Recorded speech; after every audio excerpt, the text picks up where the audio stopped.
Orihinal na bahagi ng bundok, ang yelo o glacier sa tuktok nito ay kadalasan ding nagiging mitsa ng sakuna. Dahil nasa tuktok lang ito, kaunting paggalaw lang sa ibaba ay maaaring magdulot na ito ng katakot-takot na eksena. Sa umpisa, tila walang dalang panganib ang nyebe. Pero kapag kumapal ang yelong ito sa mga matatarik na bahagi ng kabundukan, maaring mangyari ang pagguho o ang tinatawag na avalanche. Sa kontinente ng North America, kung saan matatagpuan ang Wasatch Mountain, madalas magkaroon ng pag-ulan ng nyebe. Dito makikita ang pinakamagandang powder snow sa mundo. Pero nagbabadya ang isang slide dahil lumalambot na ang ilalim ng bahagi ng nyebe. Pinag-aaralan ng avalanche forecaster na si Greg Dalhousen ang peligrong maaaring mangyari. We're gonna have a storm move in. And we're gonna be watching the avalanche conditions get worse in the next 48 hours. Sa ibang bahagi ng lugar, kumitil na ng 5 buhay ang pagguho ng yelo. 4,000 katao rin ang natrap matapos magkaroon ng avalanche sa iba pang bahagi ng bundok. Sa Utah Avalanche Forecast Center, nababahala si Bruce Tremper sa malaking pinsalang maaring idulot ng avalanche. Nangyayari ang mga slide kapag masyado ng matarik ang kinalalagyan ng yelo o nyebe. Sa Wasatch Mountain, tinatawag itong steep and deep. Pamilyar na tanawin ito kay Greg Dalhousen. Pinag-aaralan niya ang mga avalanche kasama ang kanyang asong si Argent. 249A, Clayton Peak. Inaalam ni Greg ang mga slide path upang maiwasan itong daanan ng mga tao. Sa tulong ng kanyang kagamitang tinatawag na avalauncher, natutukoy ni Greg ang maaaring daanan ng pagguho. Shot number 44 is the magic number we are going for. That's a rock shot below the dead tree. Go ahead and close it up and give us a last car for the sweep. Sa pagdating ng takip silim, nangyari na ang kinatatakutan. Mabilis na bumulusok pababa ang makapal na nyebe. Kinabukasan, hinukay ni Greg ang kanyang measurement equipment. Pero hindi pa pala natatapos ang panganib na dulot ng avalanche. 85% of avalanches occur during or 24 hours after a storm. So weather has a direct correlation to avalanche. Sa kalapit na snowboard ski resort, nagpapatuloy ang masamang panahon. Sinusuri ng mga ski patrol ang peligrong maaring mangyari. Natural activity coming off the point here. It'll be good ski checking. Sa tuktok ng bundok, nagtipon-tipon ang mga ski patrol. Okay, everybody listen up. We have everybody. Isa si Randy Trover sa mga nakibahagi sa paggawa ng snow safety rules. We'll continue to see periods of snow, probably 6 to 10 inches today, another 6 to 10 inches tomorrow.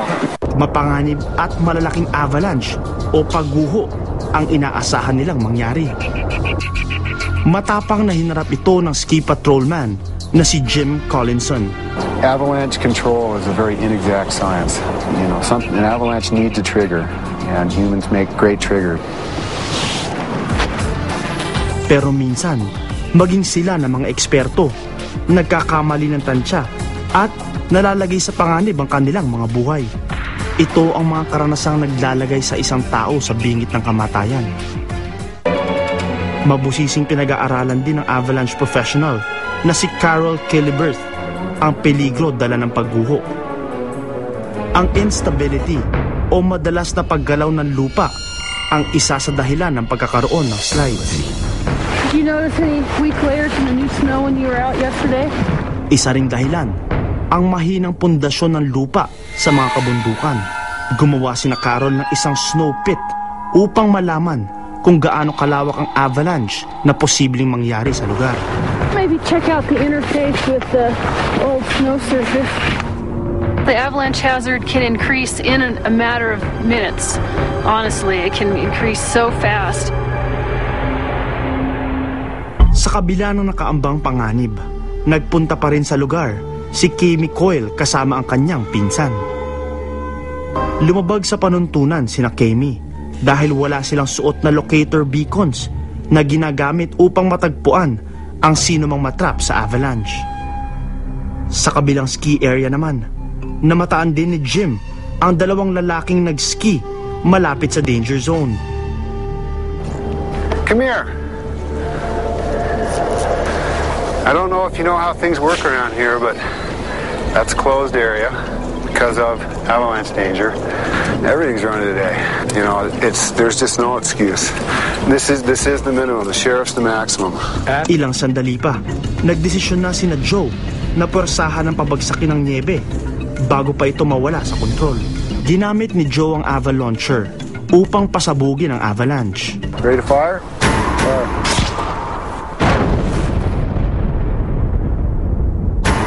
Pero isang weak layer ng snow ang nakita ng mga forecaster. I suspect we're probably going to shear right there, some big graupel. Malambot na rin ang ilalim na bahagi ng niebe at unti-unti nang nabawalan ito ng suporta. Inaasahan na ng mga forecaster na mangyari ang isang malaking avalanche kapag nagkaroon ng paggalaw ng lupa. Tap. Yeah, so we're getting... There's a weaker layer right Yeah, there. there is right in there. Nagdesisyon sina Carol na pumunta na sa mas ligtas na lugar habang may oras pa. Pero sa di kalayuan, patuloy pa rin sa kanilang pag-snowshoeing sina Kami. Just the snow picking me up and churning me under the snow. It hit so fast that I didn't know what happened.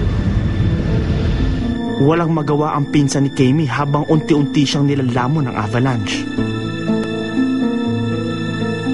Nang makarating ang mga avalanche forecaster sa lugar, inabutan nila ang isang grupo ng skier na naghuhukay sa pag-aasang mailigtas si Kami. She doesn't have a beacon. I said, how long has she been under the debris? And they told me at least 45 minutes. After 30 minutes, your chances go way down. Makalipas ang 2 oras ng paghukay at paggamit ng probe, isang magandang senyales ang kanilang nakita. I got her! I got her right here! And all of a sudden, he yelled out, I found her! This is her! She's right here! Himalang nakaligtas si Kami sa bingit ng kamatayan.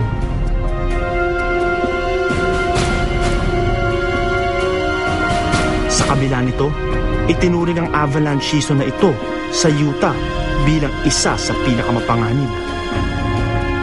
Siyam ang natabunan ng avalanche. 6 rito ang tuluyang binawian ng buhay. Patunay lamang ito na walang makapipigil sa pagkakaroon ng pagguho sa kahit saan mang lugar.